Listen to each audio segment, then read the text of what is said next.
Life's not easy. Life is not easy. It is not. Don't try to make it that way. Life's not fair. It never was. It isn't now, and it won't ever be. Do not fall into the trap, the entitlement trap, of feeling like you're a victim. You are not. Get over it and get on with it. And yes, most things are more rewarding when you break a sweat to get them. Unbelievable is the stupidest word in the dictionary. Should never come out of our mouths. Think about it. To say, oh wow, what an unbelievable play. It was an unbelievable book, an unbelievable film, an unbelievable act of courage. Really? It may be spectacular, it may be phenomenal, most excellent or outstanding, but unbelievable? Give others and yourself more credit. It just happened, you witnessed it, you just did it, believe it. What about the other side of unbelievable? You know, that side when we humans underperform or act out of our best character. For instance, man flies a suicide jet into the World Trade Center. Millions die from diseases every day that we have cures for. Bob the Builder swears that he's going to have your house built by Thanksgiving and you can't move in until Christmas the next year. Our best friends lied to us, and we lie to ourselves all the time. Unbelievable? I don't think so. Again, it just happens, and it happens every day. Nothing that we Homo sapien earthlings do is unbelievable. And if there's one thing you can depend on people being, it's people. So we shouldn't be surprised. We, us, are the trickiest mammals walking the planet. I'm not worried about the monkeys. I'm worried about you and me. So acknowledge the acts of greatness as real, and do not be naive about mankind's capacity for evil, nor be in denial of our own shortcomings. Happiness is an emotional response to an outcome. If I win, I will be happy. If I don't, I won't. It's an if-then, cause and effect, quid pro quo standard that we cannot sustain because we immediately raise it every time we attain it. You see, happiness demands a certain outcome. It is result reliant. And I say if happiness is what you're after, then you're going to be let down frequently and you're going to be unhappy much of your time. Joy, though, joy is a different thing. It's something else. Joy is not a choice. It's not a response to some result. It's a constant. Joy is the feeling that we have from doing what we are fashioned to do, no matter the outcome. Now, personally, as an actor, I started enjoying my work and literally being more happy when I stopped trying to make the daily labor a means to a certain end. For example, I need this film to be a box office success. You know, I need my performance to be acknowledged. I need the respect of my peers. All those are reasonable aspirations, but the truth is, as soon as the work, the daily making of the movie, the doing of the deed became the reward in itself for me, I got more box office, more accolades and respect than I ever had before. See, joy is always in process. It's under construction. It is in constant approach, alive and well in the doing of what we're fashioned to do and enjoying. Money. Let's admit it. Money is king today. It's what makes the world go round. It is success. The more we have, the more successful we are, right? Now, I would argue that our cultural values have even been financialized. It's a get rich quick on the internet, rich is 15 minutes of fame world that we live in, and we see it every day. But we all want to succeed, right? So the question that we got to ask ourselves is what success is to us, what success is to you. Is it more money? That's fine. I got nothing against money.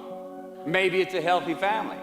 Maybe it's a happy marriage. Maybe it's to help others, to be famous, to be spiritually sound, to leave the world a little bit better place than you found it. Continue to ask yourself that question. Now, your answer may change over time, and that's fine.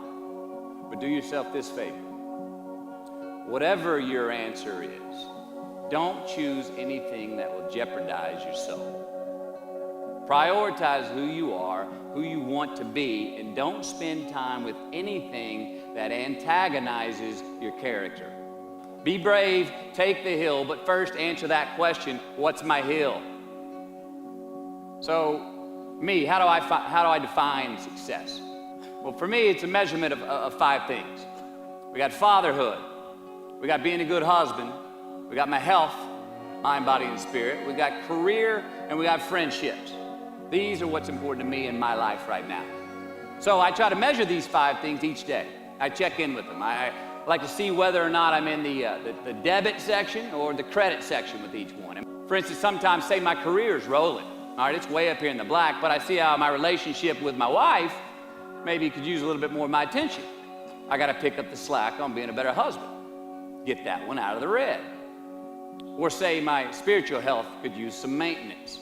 It's down here, but hey, man, my friendships and my social life, they're in high gear, right? I got to recalibrate.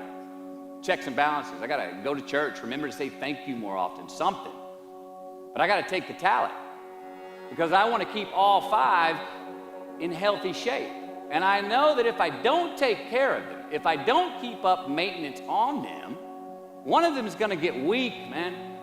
It's going to dip too deep into the debit section. It's going to go bankrupt. It's going to get sick, die even. So first, we have to define success for ourselves. And then we have to put in the work to maintain it. Take that daily tally. Tend our garden. Keep the things that are important to us in good shape. I mean, let's admit it. We've all got 2 wolves in us, a good one and a bad one. And they both want to eat.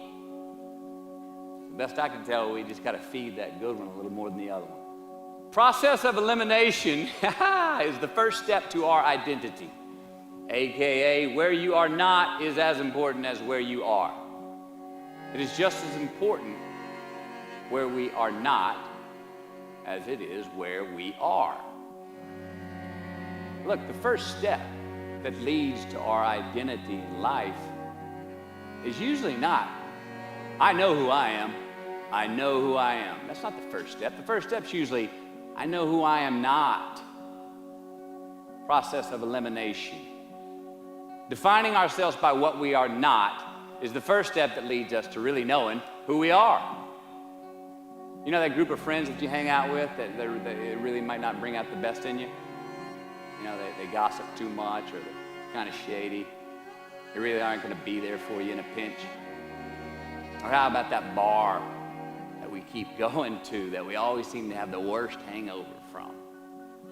Or that computer screen, right? That computer screen that keeps giving us an excuse not to get out of the house and engage with the world and get some real human interaction.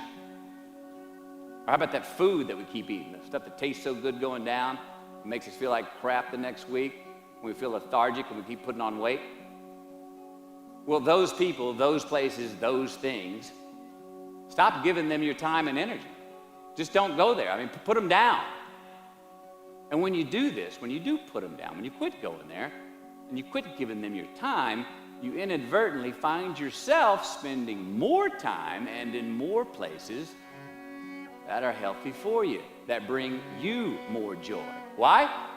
Because you just eliminated the who's, the where's, the what's, and the when's that were keeping you from your identity. Like, trust me, too many options, I promise you this, too many options will make a tyrant of us all.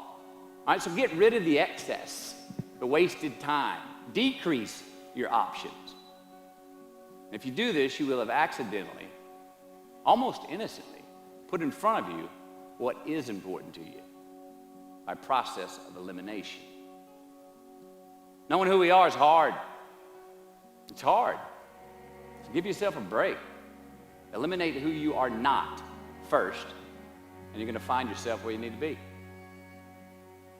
And to my hero, that's who I chase. Now, when I was 15 years old, I had a very important person in my life come to me and say, who's your hero? And I said, I don't know, I got to think about that. Give me a couple of weeks. I come back 2 weeks later. This person comes up and says, who's your hero?